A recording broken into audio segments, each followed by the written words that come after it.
19장 19절에서 22절까지 한 절씩 교도하겠습니다. 빌라도가 패를 써서 십자가 위에 붙이니 나사렛 예수 유대인의 왕이라 기록되었더라.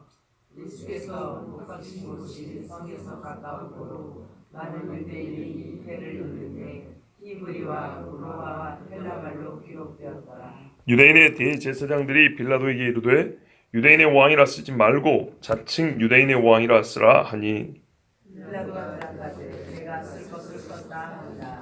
아멘. 빌라도가 십자가 위에다가 패를 붙였습니다. 죄패를 붙인 거죠. 꼭 그래야만 하는 것이 아니라 빌라도가 의도적으로 붙였다라는 뉘앙스를 풍겨줍니다. 빌라도가 패를 써서 십자가 위에 붙이니 자기의 의지에 따른 일이었던 겁니다. 뭐라고 썼냐면 나사렛 예수 유대인의 왕이라 이렇게 썼습니다.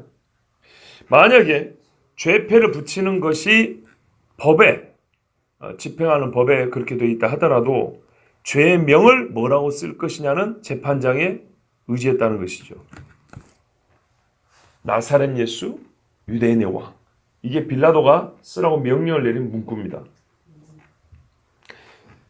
빌라도는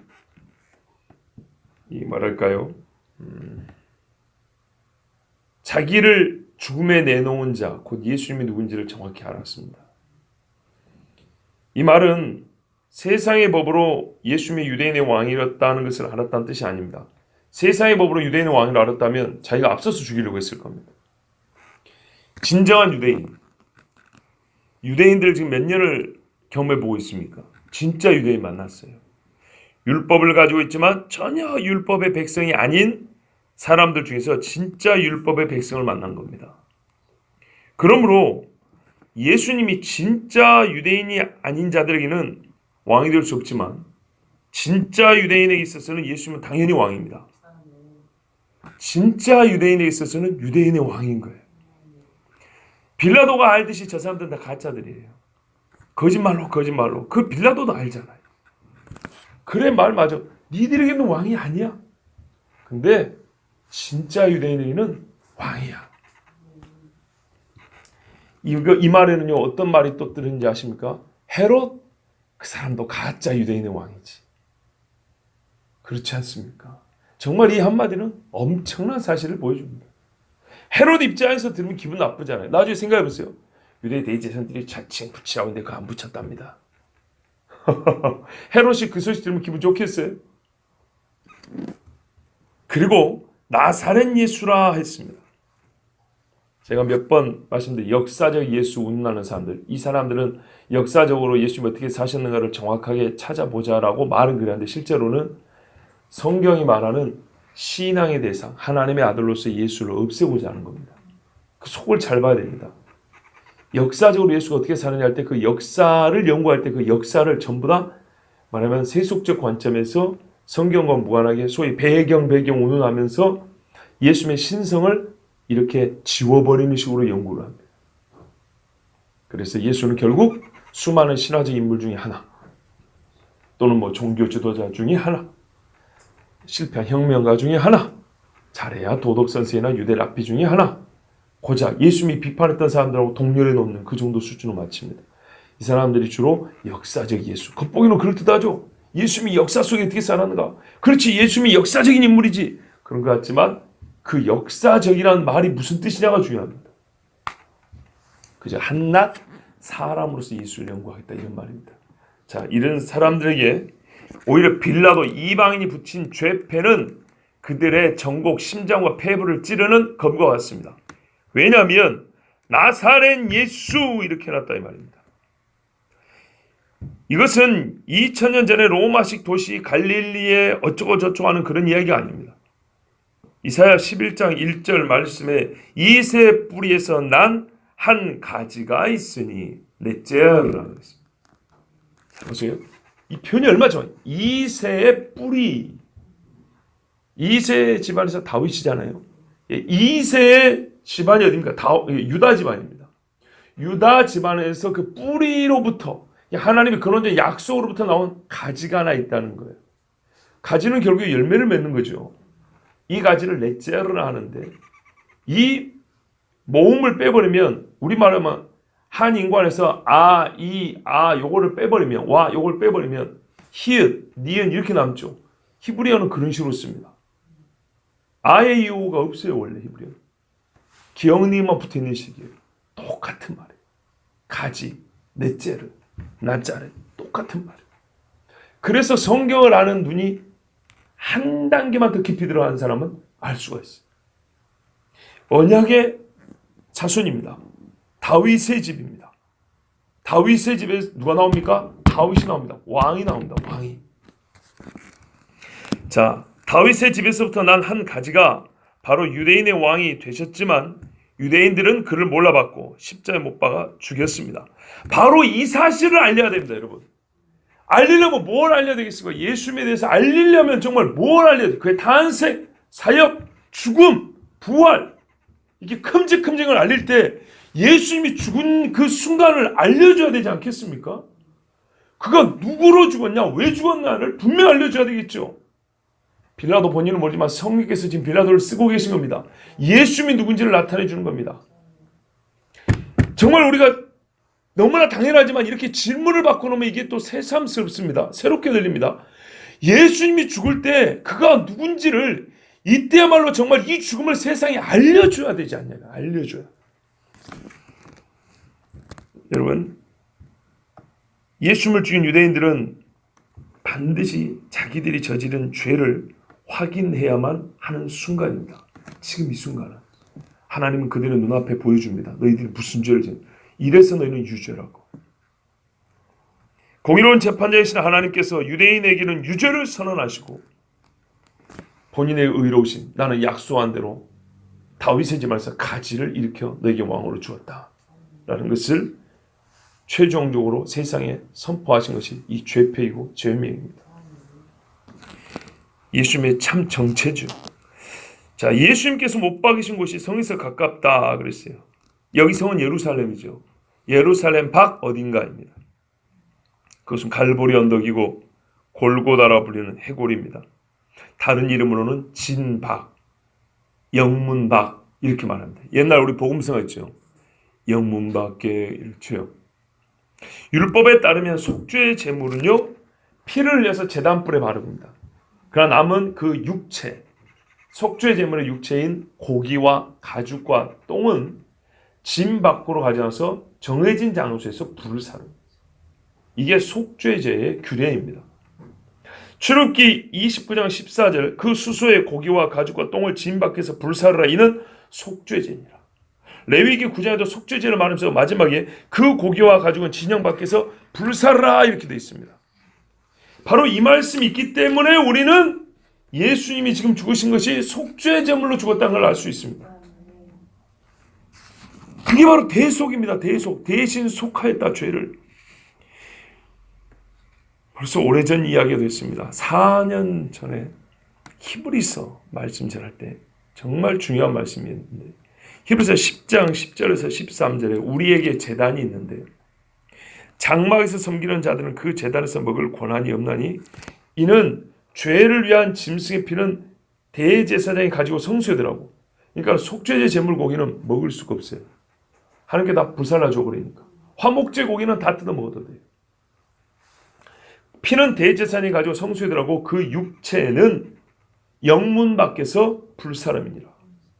이 다음이 중요해요. 그러므로 이 율법에 근거하여 그러므로 예수도 자기 피로써 백성을 거룩하게 하려고 성문 밖에서 고난을 받으셨느니라. 그런즉 우리도 그의 치욕을 짊어지고 영문 밖으로 그에게 나아가자. 이게 히브리인들에게 하는 말이거든요.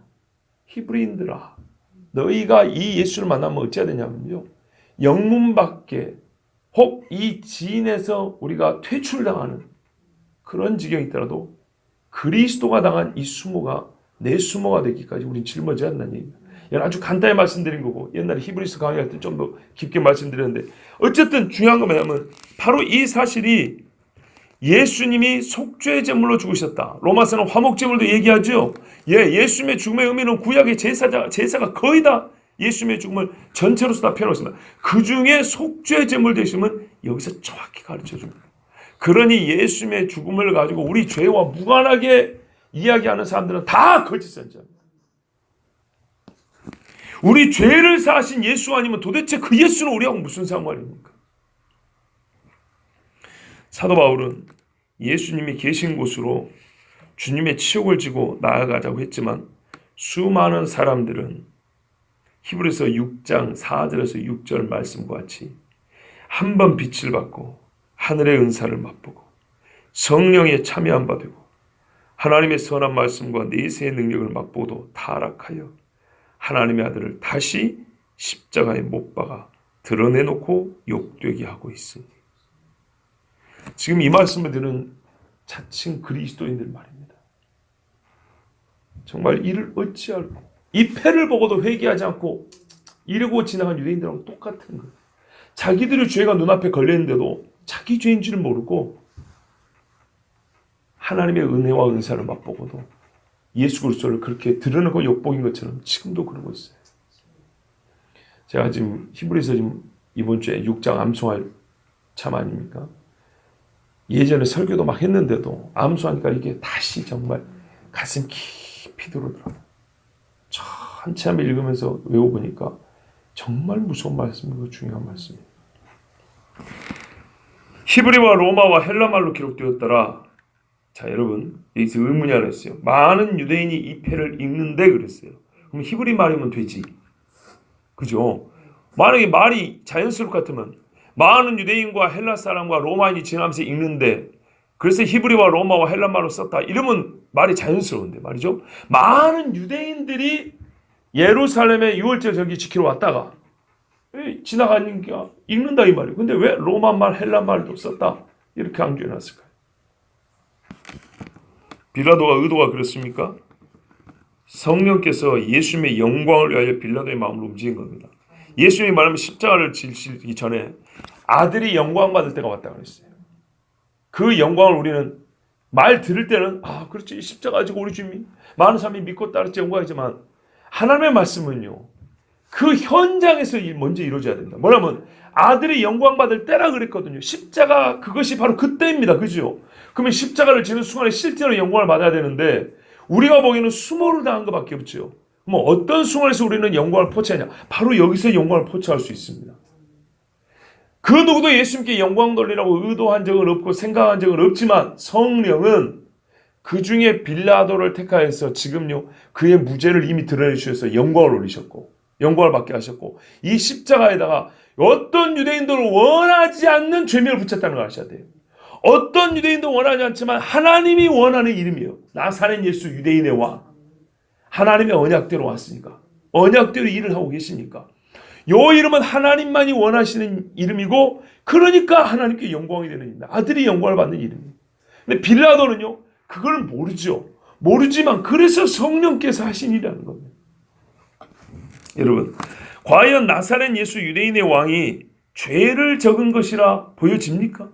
이게 죄입니까? 유대인의 대제사장들이 불만을 토로한 이유가 무엇입니까? 이대로 적어놓아서는 죄명으로 적합지 않기 때문입니다. 아시겠죠? 십자가라는 형벌하고 이 죄패에 쓰인 것은 아무리 봐도 매치가 안 돼. 안 어울리는 거예요. 안 어울려. 그래서 불만이었던 거예요. 그러니 누가 사람이 나사렛 예수 유대인의 왕이라고 저걸 생각을 하겠냐 이 말이죠. 십자가에 달아 죽일 정도로 수악한 죄인이라면 그 죄명도 참혹한 처형 방법에 걸맞아야 합니다. 그러나 예수님이 유대인의 왕이라는 명패는 도무지 십자가 처형과 어울리는 이름이 아니었습니다. 그래서 성령께서 빌라도를 통하여 하나님의 아들이요 유대인의 왕의 영광을 나타냈다고 제가 말씀드린 겁니다. 사람들이 싫어하는 것이 예수님께는 영광이 된 거예요. 아너 핑크 목사가 이런 말을 했어요.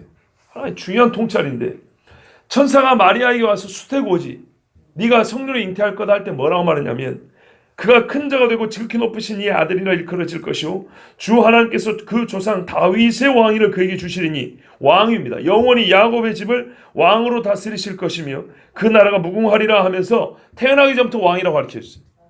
또 뿐만 아니라 동방박사 와서 유대인의 왕으로 절하고 예물을 드렸어요. 그죠? 빌라도가 신문할 때 예수님은 어떻게 했어요? 유대인의 왕, 자기가 왕이라는 것, 나라 이야기를 아주 자세하게 가르쳐 주셨어요. 그리고 마지막에 이 십자가 죄패에 유대인의 왕이라고 적시되어 있어요. 이렇게 해서 하나님은 예수님의 전생에 유대인의 왕이라는 것을 알려주는데 끊임없이 하나님의 능력을 동원하여 사용하셨어요. 자, 그런다면 출생하기 전부터 왕인데 마지막 죄패의 왕은 마귀가 쓰게 했단 말입니까? 순전히 사람의 머리에서 나왔단 말입니까? 아니다 이 말입니다. 하나님께서 끝까지 자기 아들이 누군지를, 누구로서 이 땅에 보냈는지를 가르쳐 주신 겁니다. 자, 빌라도는 비록 그리스도인은 아니었지만 성령께서는 유대인의 왕이라는 말을 들은 빌라도를 사용하셨습니다. 한 가지 더 중요한 사실이 있는데, 예수님 한편에 달린 강도가 처음에는 예수님을 저주했습니다. 다 아시는 사실이죠. 그런데 곧 회개하고 자기 영혼을 의탁한 사건, 아주 우리는 뭡니까?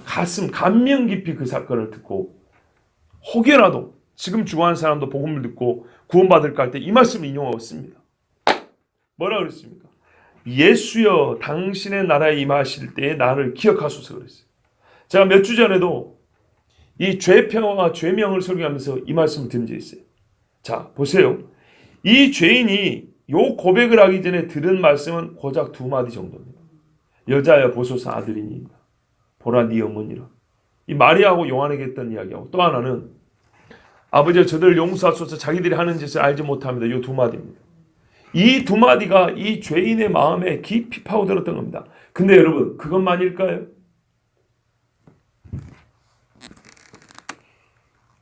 예수님에게 왕으로서 인정하고 구원을 요청하시지 않습니까? 예수여 당신의 나라에 임할 때 나를 기억하소서. 결론만 말씀드리면 그의 귀는 주의 말씀을 들었고 그의 눈은 십자가 위에 달린 죄패를 보았던 겁니다. 유대인의 왕. 왜냐하면 예수님이 하신 말씀에는 왕이 없습니다. 여자여 보소서 아들이니이다. 보라 네 어머니라. 아버지여 저들이 하는 짓을 알지 못하니 용서하옵소서. 여기에 직접적으로 나는 왕인데 왜 나를 죽이냐 이런 말이 없습니다. 예수님이 하신 말씀을 듣고 죄패를 보니 영락없는 왕이에요. 성령께서 예수님을 높이신다는 것이 무슨 뜻인지 아시겠죠? 이래서 한 사람을 얻었습니다. 수많은 유대인들이 이 죄인과 같이 죄패를 읽었습니다. 그들은 자기들의 말로 쓴 이름을 보고도 그냥 지나치고 예수를 비웃고 조롱했습니다. 자기들의 말 히브리어. 그러나 함께 십자가에 달린 한 사람은 자기 말로 쓰인 이름을 보고 예수를 믿었고, 로마 말을 읽을 줄 아는 백부장은 예수님이 의인이요 하나님의 아들임을 고백했습니다. 절기를 지키러 온 사람들 중에 헬라 말을 쓰는 사람도 이 죄표를 읽고 자기들이 사는 고장으로 가서 예루살렘에서 일어난 일을 전해주었습니다. 십자가의 죄표는 지금 이 세상에 무슨 일이 일어나는지를 알리는 하나님의 영이 전해주시는 뉴스, 굿뉴스입니다. 유대인의 대제사장들이 빌라도에게 이르되 유대인의 왕이라 쓰지 말고 자칭 유대인의 왕이라 쓰라. 그러나 이 굿뉴스를 배드뉴스, 아주 나쁜 뉴스로 만드는 사람들이 있었습니다. 유대인의 대제사장들입니다. 자기들의 악행을 가리기 위하여 자칭을 앞에 쓰라고 압력을 넣었습니다. 이 사람들은 전에도 그랬지만 지금부터는 완전히 유대인의 제사장입니다. 유대인의 대제사장들, 신약성경에 처음 나옵니다. 바로 이 순간 하나님은 뭐라 그럽니까?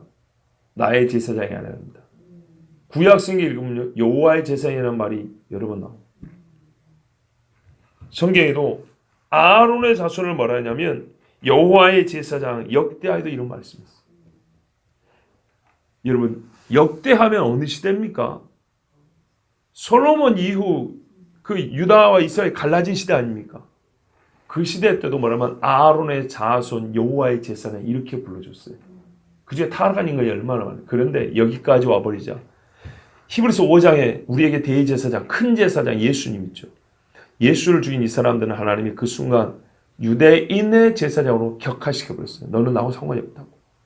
그전에는 그래도 여호와의 제사장 이렇게 불러줬거든요.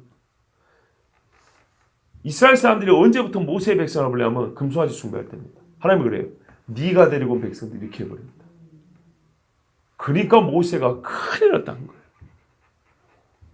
내가 저들을 어떻게 감당하냐. 이 말을 하나님이 끊어버린다. 그러니까 목숨을 걸었던 거예요. 여러분, 이 사람들 끝난 겁니다. 다시 한번 하나님 말씀이 들려옵니다. 뇌리를 스치는 게 아니라 그냥 박힙니다. 한 번 비침을 얻고 하늘의 은사를 맛보고 성령의 참여함 받고 하나님의 선한 말씀과 내세의 능력을 맛보고도 타락한 자들은 다시 새롭게 하여 회개케 할 수 없나니 이는 자기가 하나님의 아들을 다시 십자가에 못 박아 드러내놓고 욕을 보입니다. 옛날 번역에는 현저히 욕을 보입니다. 자칭 별것 아닌 한마디에 불과하다 하지 마세요. 이것이 바로 마귀가 하는 수작입니다. 정당한 이름에다가 단서 하나 붙이는 것이 에덴에서부터 마귀가 하던 죄로 끌고 가는 변하지 않는 수법입니다. 이 시대는요, 성경의 모든 말씀을 객관적이고 보편적이고 영구 불변하는 하나님의 말씀으로 모든 사람에게 모든 상황에 주시는 진리가 아니라 그저 기독교에서 말하는, 밖에서 말하는 거예요. 자칭이죠. 기독교인들 지그들이 말하는 그 시대 사람에게는 통용되었던, 무슨 말? 이 시대와 상황은 그 시대 사람에게만 통용되던 자칭이죠. 왜요? 시대가 나눠버리잖아요. 사람의 부류가 나눠버리잖아요. 상황에 따라 다르게 받으라고 주시는, 하나님 입장에서는 그렇지만 우리 입장에서는 다른, 성경은 성경이고 현실은 현실이고 등등 성경을 나와 거리를 두는 자칭이 난무합니다. 쉽게 말하면 사람들이 성경을 자칭 진리라 말하는 책으로 여긴다는 겁니다. 자칭 그리스도인들도. 빌라도가 대답하되 내가 쓸 것을 썼다 하냐. 빌라도만 또 못한 인간들 아닙니까? 빌라도만 또 못하잖아요. 유대인들이 자칭 쓰라니까 아니라잖아요. 이건 자칭이 아니라 객관적이라 하잖아요. 왜? 여러분, 사람을 죽인 죄편은 객관적으로 이게 죄를 적어야 됩니다. 빌라도는 적어도 내가 쓸 것을 썼다 그랬습니다. 예수를 죽인 자로 영원히 불명예를 쓴 인간 빌라도도 이런 말을 했다면 성경을 더욱 많이 읽고 들은 자들이, 즉 유대인들과 같은 자들이 성경을 자칭 성경, 자칭 진리로 여긴다면 그들의 받을 형벌이 얼마나 크겠는가 생각해 보십시오. 마태복음 11장 20절에서 26절 말씀 읽어드립니다. 예수께서 권능을 가장 많이 베푸신 고울들이 회개치 아니하므로 그때 책망하시되 화 있을진저 고라시나 화가 있을지어다 벳세다야 너희에게 생한 모든 권능을 두로와 시돈에 생하였다. 두로와 시돈은요 어디입니까? 여기 이세벨 고향입니다. 저희가 벌써 베옷을 입고 제에 앉아 회개하였으리라. 내가 너희에게 이르노니 심판날에 두로와 시돈이 너희보다 견디기 쉬우리라. 가버나움아, 가버나움. 예수님 얼마나 은혜를 많이 베풀고 기적을 많이 하셨습니다. 네가 하늘에까지 높아지겠느냐, 음배까지 낮아지리라. 네게 행한 모든 권능을 소돔에 행하였더라. 그 성이 오늘날까지 있었으리라. 예수님 농담하는 거 아닙니다. 과장법을 쓴 거 아닙니다. 내가 너에게 이르노니 심판날에 소돔 땅이 너보다 견디기 쉬우리라 하시니라. 그때 예수께서 대답하여 가라사대. 이런 인간들이 어떤 인간들이냐면 천지의 주제신 아버지가 이것을 지혜롭고 슬기는 자들은 숨기시고 자칭 지혜롭고 슬기롭다는 사람이었어요. 어린 아이들에게는 나타내심을 감사합니다. 옳소이다. 이렇게 된 것이 아버지의 뜻이니이다. 아버지는 이런 사람들에게 예수를 만나게 해주시는 거예요. 가버나움 말고요. 네. 어린아이 같은 사람. 거의 그리스도인이 될 뻔한 사람 빌라도도 예수를 억울하게 못 박게 한 자들에 대한 경멸과 멸시의 표시로 자기의 쓸 것을 썼다고 단호하게 말했다면 진정 진리를 알고 예수를 따르는 제자인 우리가 예수님과 그의 나라에 대하여 주의 진리에 대하여 업신여기고 멸시하는 자들에게 나의 할 말을 하였다고 말하지 못해서야 되겠습니까? 빌라도는 자기 개인의 불만과 또는 자기가 무슨 일을 하는지도 모르고 쓴 죄패로 말미암아 한 유대인과 한 사람의 로마인이 그리스도를 알고 구원 얻는 길을 발견하는데 도움을 주었습니다. 그가 그렇게까지 하고 싶은 마음은 없었을지라도 그 죄패에 쓴 거를 보고 예수님이 누군지를 아는데 도움을 주었다. 그렇다면 우리가 반그리스도인, 여기서 반은 반대한다 반자와 절반이라는 의미의 반자를 다 말하는 겁니다. 반그리스도인, 반그리스도인들이 말하는 자칭 논란에 대하여, 즉 성경을 나눈다거나 자기의 상황이 그러니까 성경은 성경이고 나는 나다는 식으로 이렇게 말하는 그런 자칭 논란에 대하여 아무 말도 하지 못하고 아니면 그들의 위세에 눌려서 수긍한다는 것은 절대 있어서는 안 될 일입니다. 나의 할 일을 하는 것이 그리스도이죠.